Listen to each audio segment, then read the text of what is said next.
Okay. I don't want to see snow. No, you're not seeing snow. You're going to see a beautiful ocean and palm trees. And I would like to dedicate today's class to for refuah shalema for Avram Shmuel ben Esther Ziesel, and for Tuvia Idel ben Golda Chaya, and we should hear good news. There should be healing for the entire world, and we should go to the ultimate healing, right, Sarah? Amen. Amen. So And we'll have a different background. We're going to have Yerushalayim. it won't be a background. We'll be That's right. Hashem. So we in the prayers we currently find ourselves in the Nusach HaRisidah. We are on page 43. If you remember last week, we were looking at the second paragraph of the Shema. And at the end of the second paragraph of the Shema, we once again talked about the mitzvah of putting mezuzahs up on the doorposts of the home, and before that, learning Torah and teaching Torah to our children. And the paragraph finished off, so that your days and the days of your children may be prolonged on the land which the Lord swore to your fathers to give to them for as long as the heavens are above the earth. So that's where we got up to. And now we're going to start with the third paragraph of the Shema. We know that the Shema is a central prayer. It's a central prayer, and the message and the words of the Shema are really central to our lives. And we're going to see this as we continue in this third paragraph. So it's at the bottom of page 43, the last paragraph. And if you have the Siddur in front of you, you'll notice that there's little instructions there, which don't really pertain to us women in terms of practice, because it makes reference to the tzitzis, and women do not have the commandment, the mitzvah, to wear tzitzis. So it says at this point that tzitzis are to be held also in the right hand and looked at. They should remain so until the words v'nechamodim la'ad on the next page, and then released. At the words marked with a little circle, which I'll point them out to you as we go along, pass the tzitzis over the eyes and kiss them.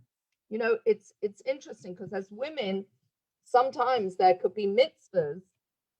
They are very important mitzvahs, but because we don't practice them, we don't necessarily get to even have the experience. So that's why it's nice that we're learning this, so we know about it. Because even though women don't wear tzitzis, and we'll talk about that, but certainly the message of the tzitzis is relevant to all of the Jewish people, men and women alike. I will address the issue of why men wear tzitzis and women don't wear tzitzis. I will address that briefly. So we're going to look at the text, okay? The Lord spoke to Moses, saying, speak to the children of Israel and tell them to make for themselves fringes on the corners of their garments throughout their generations, and to attach a thread of blue on the fringe of each corner. They shall be to you as tzitzis, and you shall look upon them and remember all the commandments of the Lord and fulfill them, and you will not follow after your heart and after your eyes, by which you go astray, so that you may remember and fulfill all my commandments and be holy to your God. And then if you turn over the page to page 44, Ani Hashem Elokechem, I am the Lord your God who brought you out of the land of Egypt to be your God. I am the Lord. I, the Lord, am your God. And when we are praying, we're actually saying these prayers. There are blessings that come after this, the blessings of the Shema as the introduction to the Shemona Esrei, and the first word of the next paragraph is emes, true.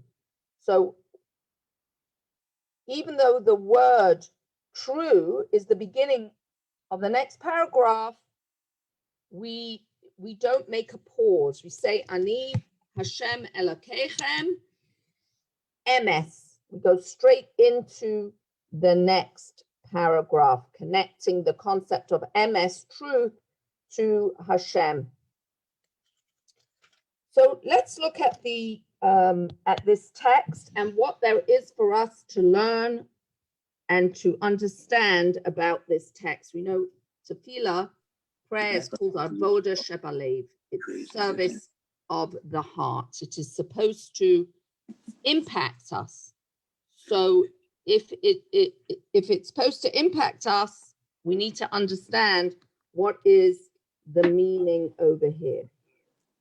So in the Torah, Hashem gives this commandment to Moshe Rabbeinu, and he tells Moshe Rabbeinu, he tells Moses that he should command the Jewish people on this mitzvah of tzitzis.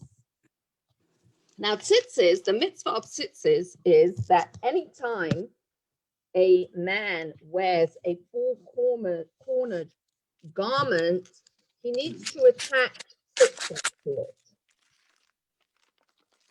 And as we're going to understand the meaning of this mitzvah, we'll also understand why it became a mitzvah that men do every single day, meaning that they create the opportunity to do this mitzvah and wear a four-cornered garment in order to be able to do this mitzvah of tzitzis. So, if we know that Shema is central to Judaism, then we'll understand that tzitzis, this mitzvah, is also very, very central to Yiddishkeit. And one of the things that we talk about very often is that Yiddishkeit, Judaism, is not a religion. Yiddishkeit is a way of life. Our interaction with Hashem is to constantly be aware of Hashem in our world, to constantly be aware of our purpose in this world. And tzitzis allows one and helps one to be able to live in this way. And that's why the mitzvah of tzitzis is a constant. Generally speaking, the mitzvah of tzitzis is a mitzvah that's done during the day. But many have the custom also to wear the tzitzis at night. So Hashem gives Bnei Yisrael the Torah. He gives us this Torah. He gives us the job of being a light unto the nations. He calls us his children, his army. And as such, having that place in the world, there is a uniform. And one of the garments of the uniform are these tzitzis. You know, growing up in London, growing up in England, this was something, the idea of wearing a uniform was something that we really got an opportunity to see when we saw the Queen's soldiers. And where would be the main place to see the Queen's soldiers guarding the Queen was outside of the palace. And I know that Americans found it so incredible. They would come and what would they find so incredible? They would find that no matter how hard they would try to engage the guard and try and get a conversation going, the guard never forgot for a moment outside whose palace he was and how important was his job, and not to be disturbed from that concentration for even a moment. And I'm sure if you go online, you can find very funny, I mean, it's probably not very funny to the guards themselves, it's probably very, very annoying, where they would try and disturb them and catch them off guard.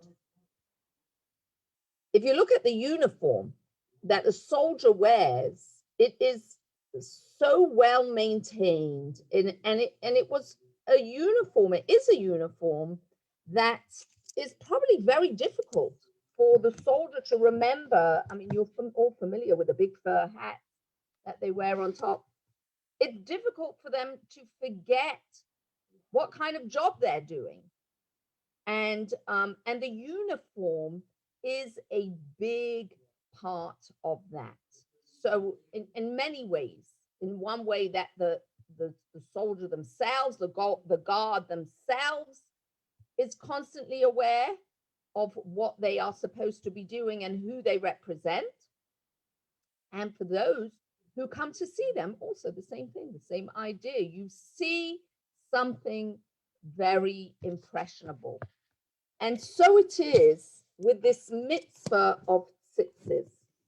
The truth is, as a Jew, regardless of whether one is a man wearing a kippah and a tzitzis, or a woman, a Jewish person should always be dressed in a way to remember who they represent, that we are here representing HaKadosh Baruch Hu, representing God. And that's why our clothes should always be something that we take care to make sure that we represent Hashem. They should be dignified, they should be clean, they should not be in disarray. Why? Because we represent HaKadosh Baruch Hu, and what the eye sees makes an impact.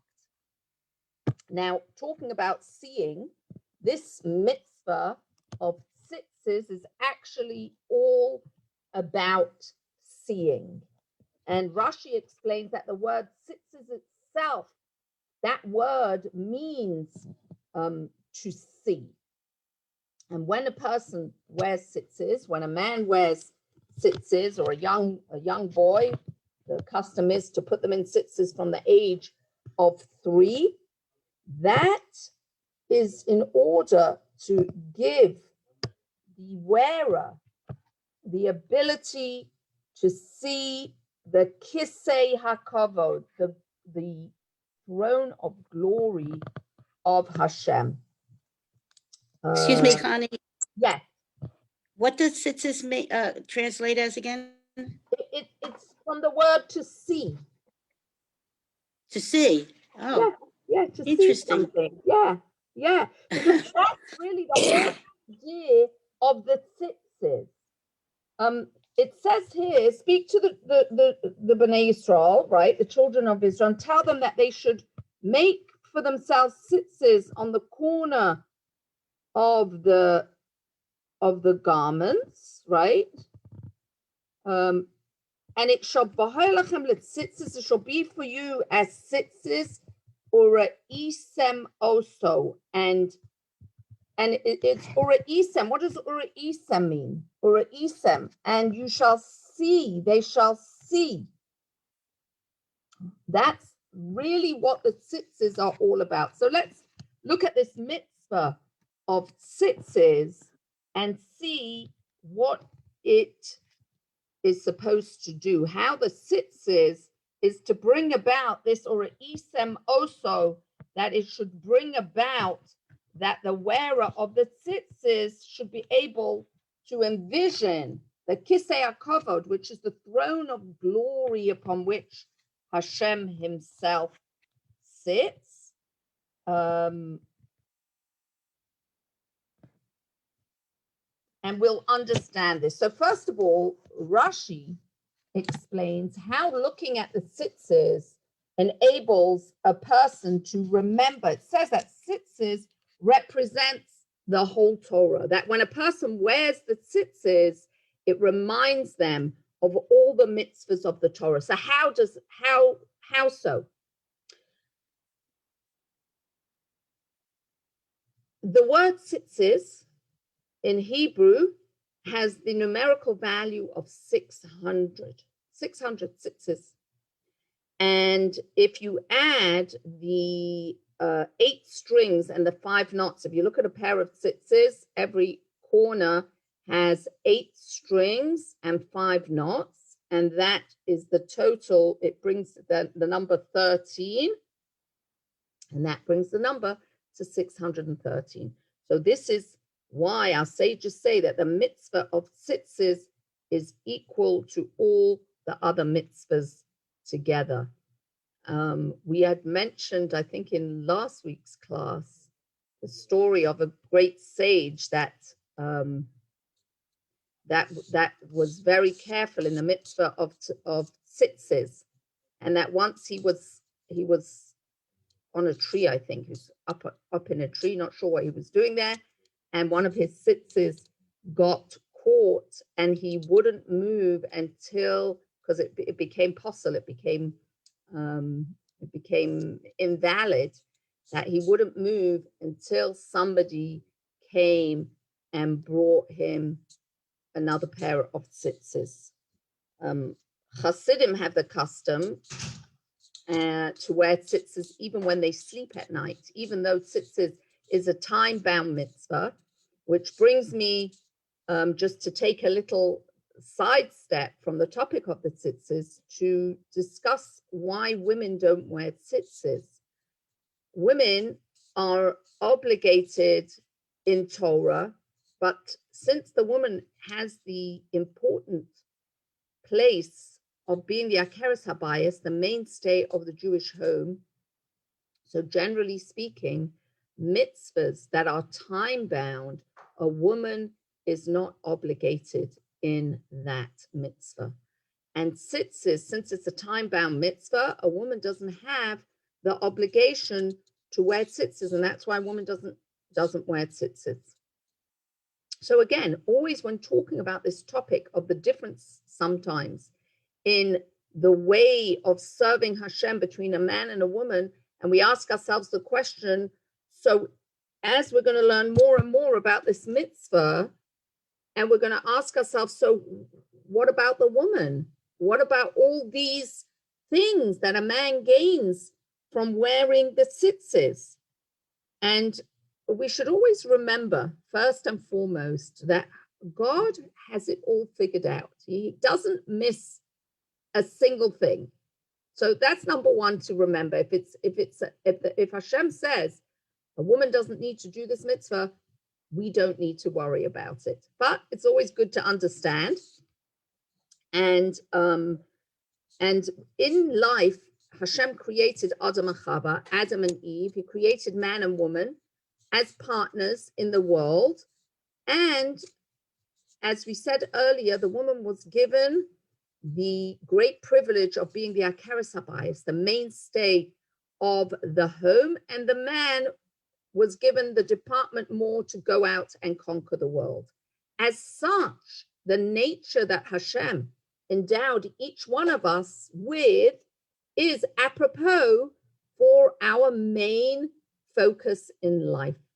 A woman is given a more spiritual nature and has a more of a natural connection to the spiritual, to God. And therefore, the woman doesn't need the tzitzis to remind her.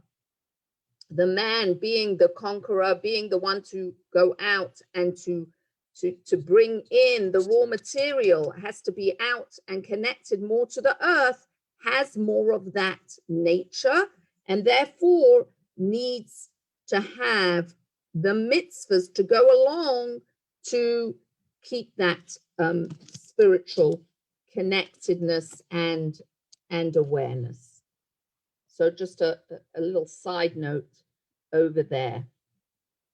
So in the mitzvah of tzitzis, it's interesting that the way tzitzis are worn today is not the same as the original commandment. So we said that the purpose of the tzitzis is to allow a person to come to that point where they look at the kisei hakavod, the throne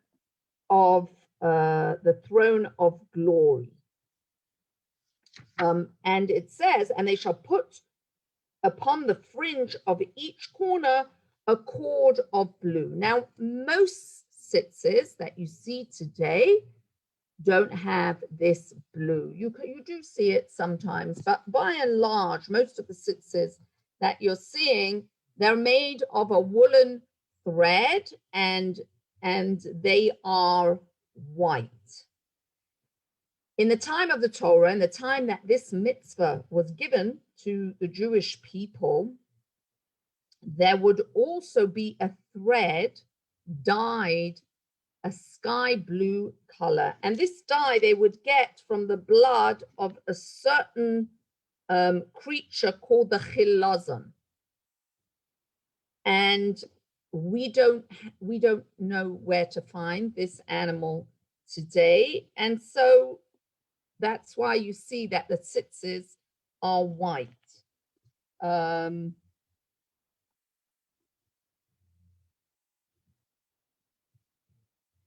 You see, it's interesting because if you look at the text of the Shema, in the first 3 lines, so Dabal b'nei Yisrael v'amarta aleim, speak to the children of Israel and tell them, va'asu lahem tzitzis, they shall make for themselves tzitzis, fringes, al kamfei bigdeihem, on the corners of their garments. And then all of a sudden, in the middle of that sentence, there's a word, L'dorosam, for their generations. And then it goes on to say, V'nosnu al tzitzis hakanav patil techeles. And you should attach a thread of blue onto the fringe of each corner. Now, it's interesting that this word L'dorosam comes in the middle of the sentence. Shouldn't it come at the end of the sentence? For all generations, this is a mitzvah. But actually, the sages point out the reason this L'dorosam comes right here is to tell us that the mitzvah of putting the tzitzis on the corners, they're going to be able to do in every generation. And therefore, they should do that in every generation. But then the mitzvah of having the pasil techeles, the blue thread, that mitzvah stands alone. It's not included in L'dorosam for their generations. That is because Hashem knew that the time is going to come when we're not going to be able to do this part of the mitzvah. Connie, can I share something with you? Sure, please. It's so weird that you mentioned that, because when we first came to the village's area, we saw what we thought was a Lubavitcher, a Chabad person, but we noticed that his tzitzis were blue, and I never saw that before. So when I spoke with Rabbi Hecht, I said, I never saw that before, and he says you got to be very careful. they're they're the Jews for Jesus. Oh, And- interesting. And I we didn't even know that that's very we interesting. see a lot of Um, that here. Interesting. You do, in Israel, I have seen it on Talesim and on Jewish people, but that's very interesting that you bring that up.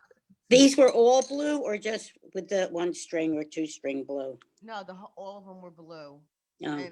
And it's just such a thing because I could have been very influenced by that had I not. Well, actually, that's a good thing. 100%. 100%. So knowledge is power. It's very important for us. Well, maybe they'll remember to do mitzvahs. Yeah, but to the wrong person. To the wrong not But person. more, Yeah, but if they do mitzvahs, they have to be getting the mitzvahs from somewhere. So maybe they're getting it from, the Bible or the Torah, no, and they that's do. only good. They do follow. They do follow. Yeah. the Torah. They Well, do I hope they follow at least, set the 7 laws of Noah. But the important thing is that we have to make sure where our source of Torah knowledge is coming from, and our knowledge of how to do the mitzvahs is coming from a holy source. That's the most I just wanted to share that. important I just wanted to important share thing. that when you said the Interesting, blue. very interesting. Honey, Yeah. I'm sorry, when, excuse me, when Label and I went to Israel, we stayed with some Breslovers, Yeah. Balachuva Breslovers, which are very interesting. Yeah. And he brought to us a pair of tzitzis with the blue in it, with the one Yeah. string. Right. So Label, I have seen it in Label Israel. saves those for his, performances and things to Oh, make I it more thought- interesting. I thought he's saving it for when Mashiach comes. Okay. I'll tell him to do that too. No, it means Honey, are Hashem, you we're on gonna- the beach or, honey, that's a green screen? It's my husband's screen. So It's fabulous. this is in honor of all the New Yorkers that need to have the capability of thinking warm. That's Yeah, fabulous. They need that today, let me tell you. Yeah, exactly. for sure. Exactly.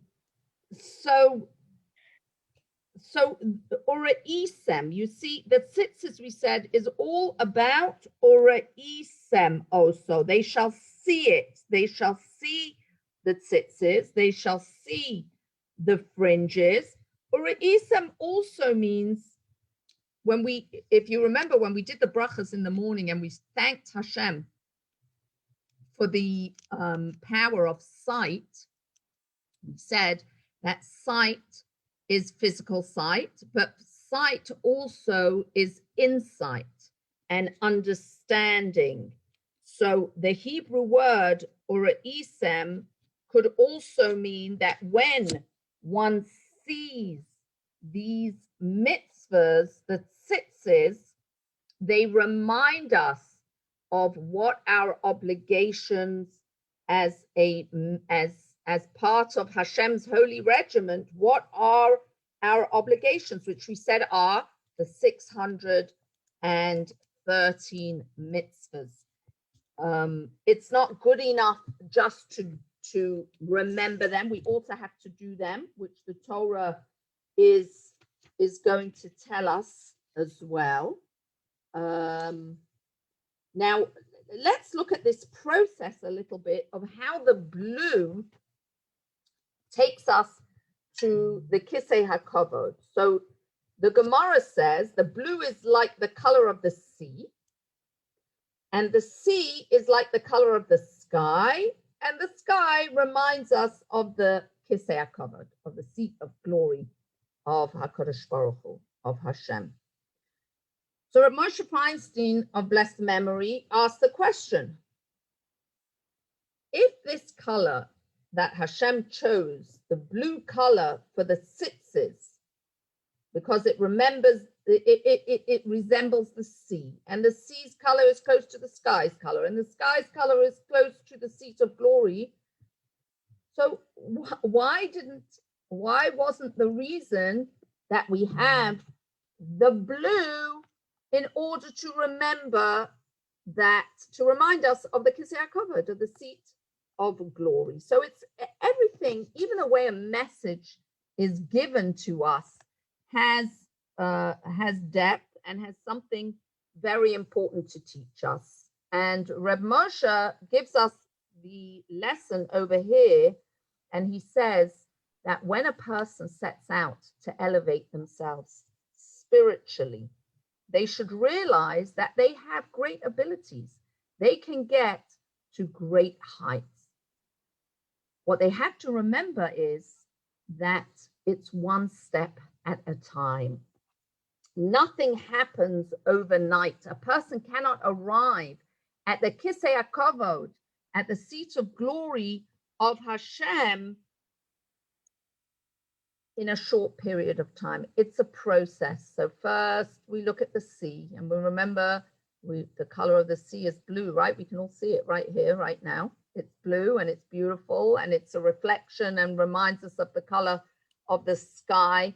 In other words, everything is a process. Rome wasn't built in a day. And each step that a person takes, and especially when they take it in time, in other words, not rushing it too much.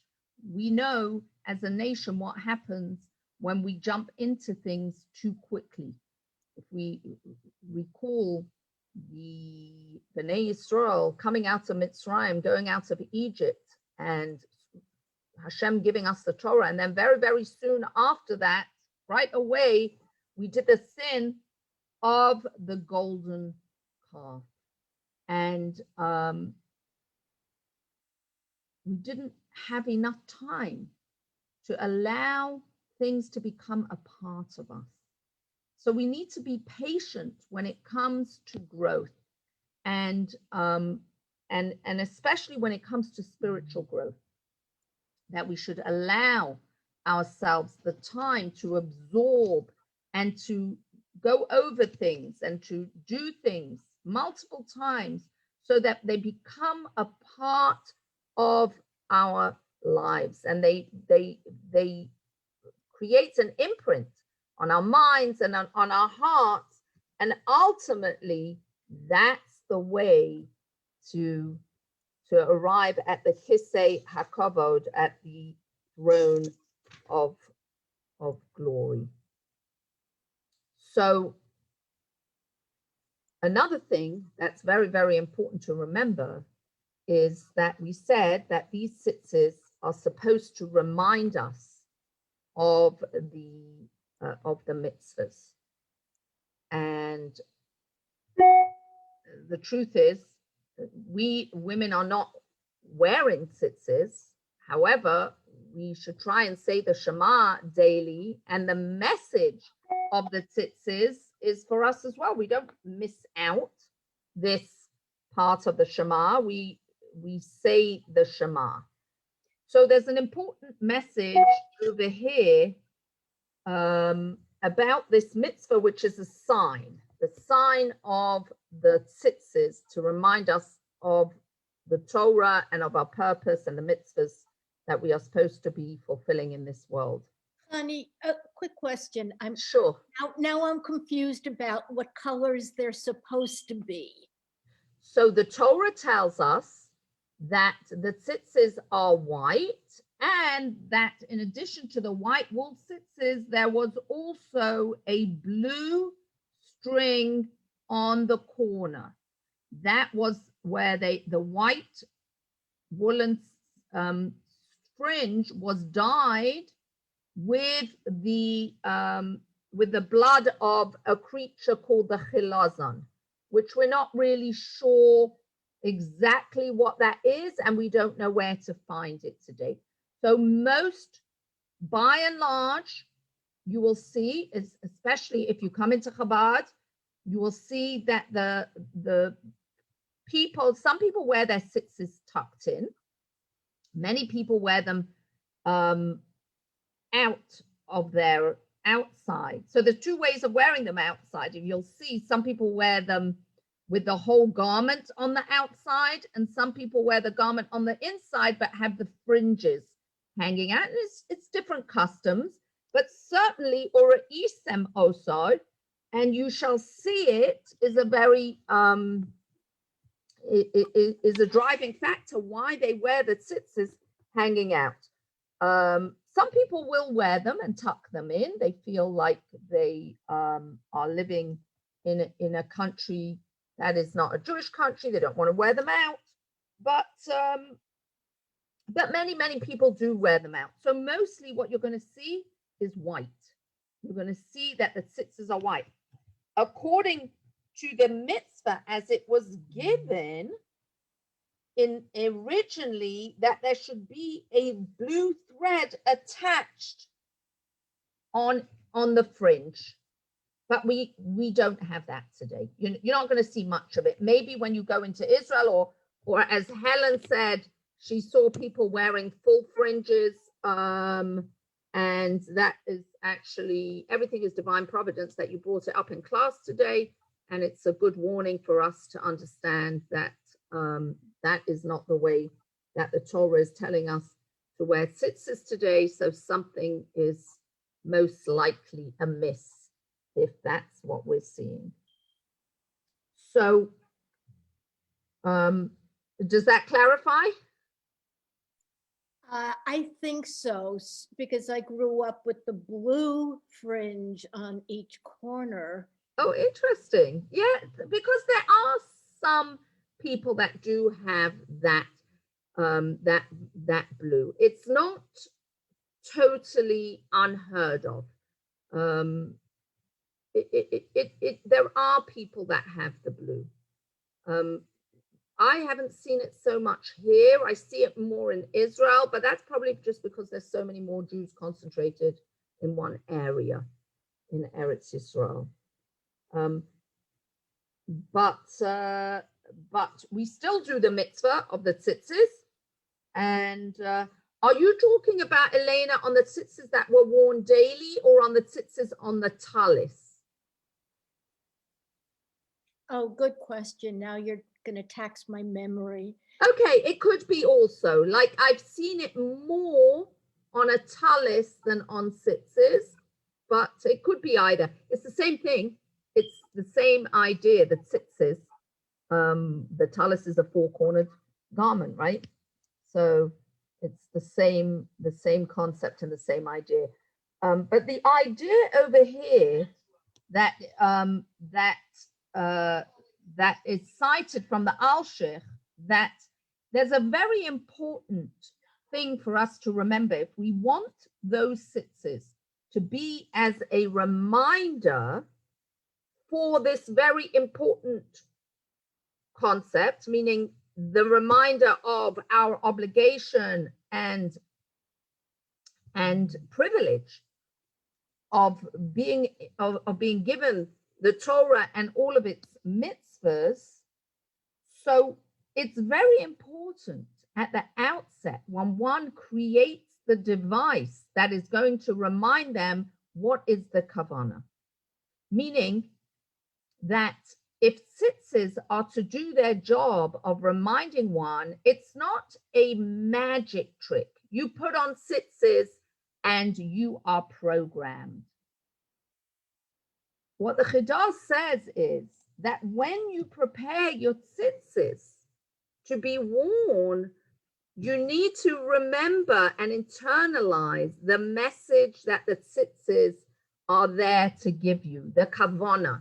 You know, sometimes we, in life, we want to remember something. So we have to make ourselves a sign to remember the thing. And how many jokes do you see of people that tie knots in handkerchiefs or whatever it is to remember something, and they can't remember what it is that they're supposed to remember? The reason is that when they tied the knot, they weren't really mindful of what they wanted to remember. So when it comes to the tzitzis, if we want the tzitzis to be the reminder of the 613 commandments, which, by the way, when we keep the mitzvahs, we bring that godliness, that kisei kavod, into this world. So what must we do?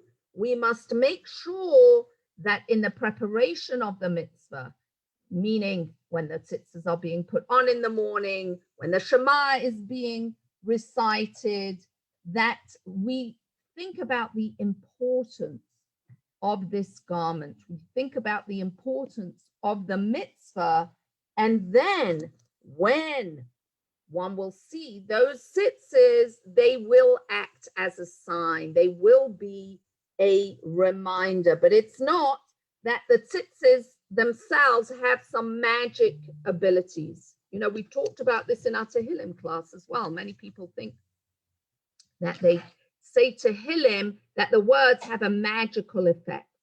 Really and truly, the Tehillim, what is the effect of the Tehillim is when the words that we are reciting impact our lives and the way we see things and the way we think about them, and they strengthen our relationship with God, when they strengthen our emunah.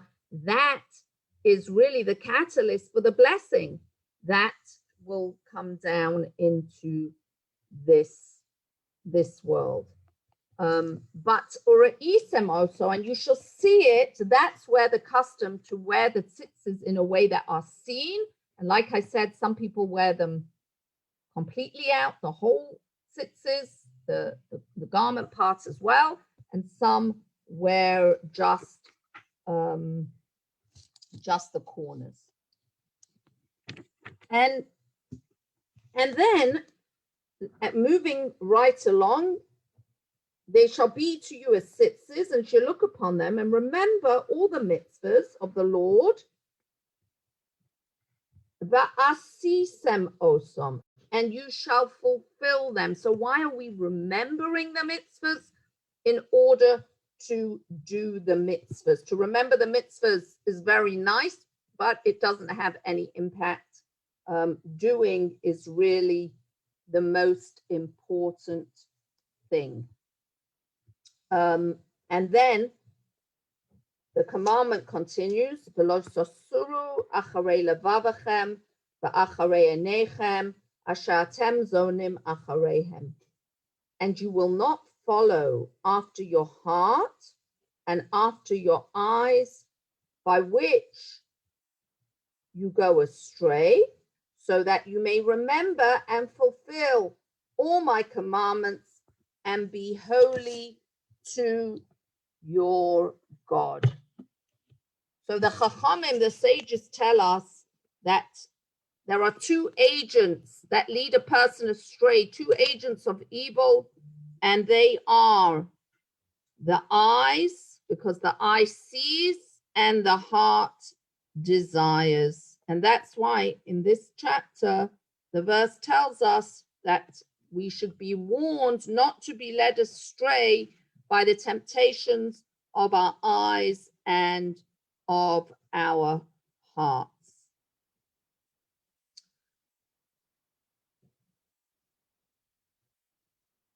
Acharei einechem, back again to this concept of seeing things. Seeing also is the concept of understanding. And so here, there is an additional warning that when it comes to keeping the mitzvahs, we shouldn't rely on our own intellect. We should make sure that what we're seeing and what we're understanding and the way we fulfill a mitzvah is the way Hashem wants it to be. And for that, we have a system, we have rabbanim, we have sages that can help us to understand how to do a mitzvah. But even more than that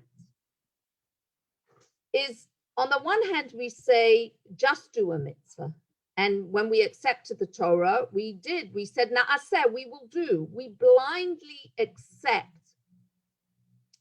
what Hashem gives us, the commandments. But we also said, v'nishma, we will also hear, we will also try and understand the meaning behind the mitzvah. And the reason for this is that when we understand the depth of a mitzvah, the beauty of a mitzvah, we will guard the mitzvah. We will not flippantly throw a mitzvah aside. We will not say, oh, what I want to do takes precedence over the will of Hashem. So that's why it's good for us to learn and to see, meaning to understand the inner depth of every mitzvah, because that will help us when we are faced with a challenge, when it's not so easy for us to keep a mitzvah, but when we understand the greatness of the mitzvah, that will be a source of strength for us. When it comes to the Yetzer Hara, when it comes to the evil inclination, we need to have ammunition, and understanding the beauty and the depth of a mitzvah is great ammunition.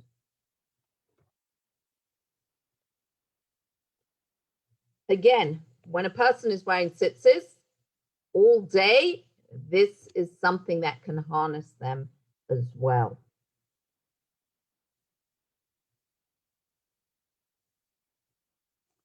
And then, interestingly enough, this paragraph finishes off, Ani Hashem Elokeichem, I'm the Lord your God, who brought you out of the land of Egypt to be your God. I, the Lord, am your God. So we are reminded over here at the end of this last chapter of the Shema, we start to talk about Yetzias Mitzrayim. We talk about the going out of Egypt. So it's this concept of Yetzias Mitzrayim is connected to our adherence to Torah and mitzvahs and not to transgress. And this is something, this reminder of the redemption from Egypt is something that we mention quite a few times in our tefillos, in our prayers. And we mention it in the morning prayers, we mention it in Kiddush, very often we mention it in the Shabbos prayers. We have an entire Yom Tov dedicated to this part of our history, the Yom Tov of Pesach. We're getting a little bit closer to it now. Why do we mention this concept so many times? In fact, it's one of the Sheish Zechiros. It's one of the 6 things that we're supposed to remember every single day. At the end of davening, I've mentioned these before. There are Sheish Zechiros. There are 6 things that we're supposed to remember daily. And the very first of them, they're on page 84 in the Chabad Siddur.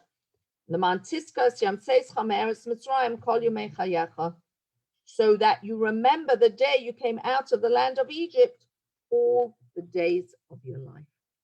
Why is this such an important concept, and that it's mentioned even as part of the Shema over here, and it's mentioned in connection to our fulfillment of the mitzvahs and our guarding ourselves from staying away from things that are not good, that are evil. So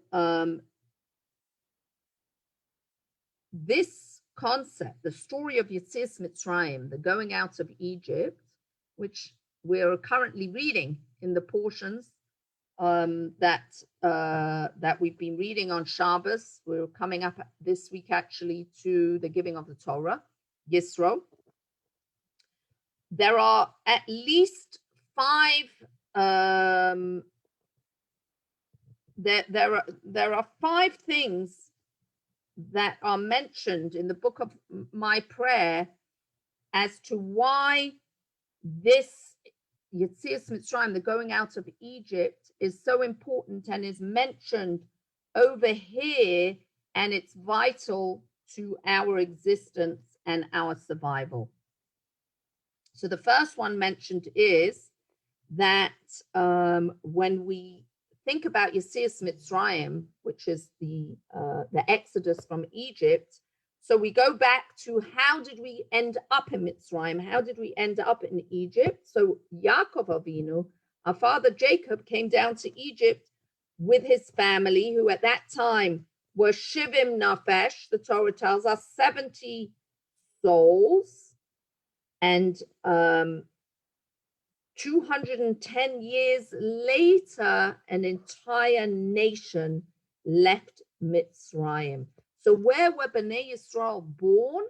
Where did our nation become the great nation to ultimately be the ones that Hashem gave the Torah to? That was in Mitzrayim. During those dark and difficult times, that's when our nation was born. The second concept that Yetzias Mitzrayim reminds us about is that the idea of when Bnei Israel, the Jewish people, were in Egypt and they were suffering and they cried out to Hashem, the Torah tells us that God saw the terrible suffering of our people and he kept his promise to our fathers, Abram, Isaac, and Jacob, which was to free their children and to set them up in the promised land. So it reminds us that God never forgets and never forsakes us. The third thing is, when the Jewish people came out of Egypt, leading up to and including the Exodus, Hashem created many, many miracles, things that were really unimaginable. And this is something that we should never forget and always remember. There is nothing too difficult for Hashem. There is nothing beyond God. And those promises that he gave to us via Abraham, Yitzchak, and Yaakov, just as Hashem performed the unthinkable and the impossible to take us out of Mitzrayim, so too Hashem will continue to do likewise and to bring about the Geula, the redemption that he had promised.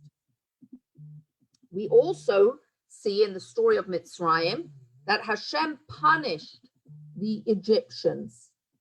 God punished the Mitzrayim and rewarded the Jewish people for their suffering. The Torah tells us that when the Jews left Mitzrayim, first of all, in the beginning of the slavery, we see that the Jews gave birth to many children. And as we said, the nation of Bnei Israel was born at that time. And also, we see the great punishments, midah kaneged midah, measure for measure, that Hashem brought upon the Mitzrayim, upon the Egypt. So God, this Yetzias Mitzrayim reminds us of the very important rule that Hashem loves justice, punishes the oppressor, and protects the oppressed. And the last thing, which is primary, which is so important, is that why did Hashem take Bnei Israel out of Mitzrayim? Why did he take us out of Egypt? And the reason Hashem took us out of Egypt was in order to give us the Torah. That Hashem wanted us to be a kingdom of priests and a holy nation. And so Hashem took us out of Egypt, brought us to Har Sinai, and said, I want you, I'm choosing you to be a light unto the nations. I'm choosing to give you the Torah so that you can learn its precepts and you can practice its ways and bring the message of the Torah to the world, the message that there is a God and that good is it will ultimately prevail, and that as long as we're in Golos and as long as we're in exile and there is a struggle between good and evil, we need to be the example to overcome the struggle, to bring light into the world, to be, as we so often talk about, a light unto the nations. And the way to be a light unto the nations is, in the strongest way, is by way of example, and to really take the high road, to really live by the precepts of the Torah. If we're living in times where it's so difficult to really know what's the right response, what is the way to respond to everything that is going on around us, whether it's because of health, whether it's because of finances, whether it's because of politics, whether it's because of all kinds of situations. The world is in great turmoil, but we need to remember, and the Tzitzis reminds us, that we have the Torah. The Torah is our guiding light. The Torah is our place to go to when the waters are turbulent and we're not sure how to respond. Baruch Hashem, thank God, we have a Torah, we have sages that can help us understand the Torah. And when we learn Torah, when we adhere to the mitzvahs, we bring great light into the world, and we know and we are sure that what we are doing is the right thing, is the remedy for all that ails. So I want to wish everybody a wonderful day. You have a question? Two questions, actually. So that means that the first Jews were Sephardic, and that's why the Torah was written in Aramaic? The Torah was written in Hebrew. Oh, I thought it was written in Hebrew. Yeah, Torah was written in Hebrew. So were the first Jews Sephardim? The first Being that Jews they were born were Middle Eastern. Yeah, but being that they were born in Egypt, doesn't that make them Sephardic? You could say so, yeah. Where did Yeah. Aramaic come from? Geographically, Aramaic was the language.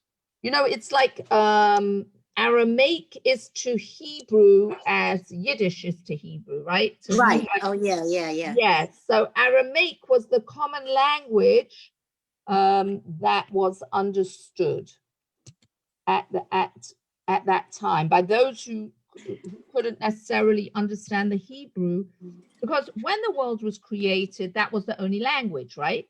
Adam and Chava spoke Hebrew. Hebrew. Yeah, that was the language. Then after the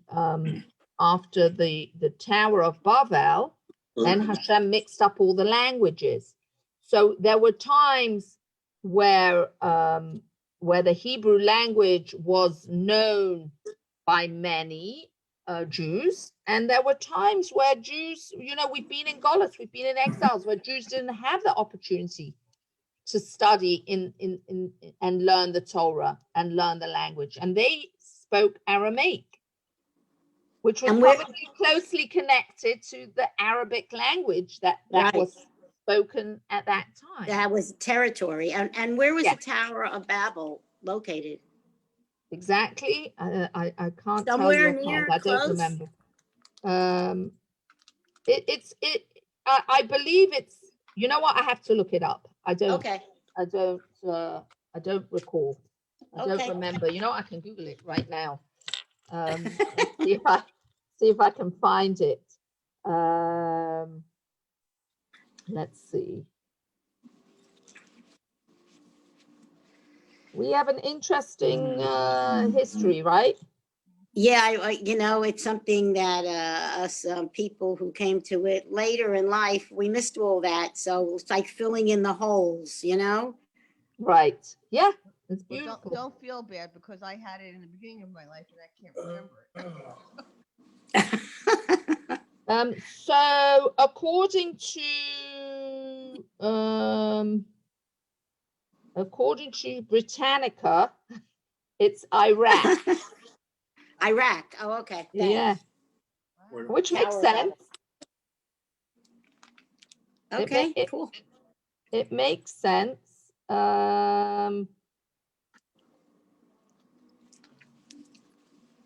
The main thing is that we should learn from our history. Right. That's the main thing, right? And Yeah. one of the parts of history, as we said today, that we learn over and over again is Yetzias Mitzrayim, and we should take strength from that. God Not bless only that, but everybody. since we're the generation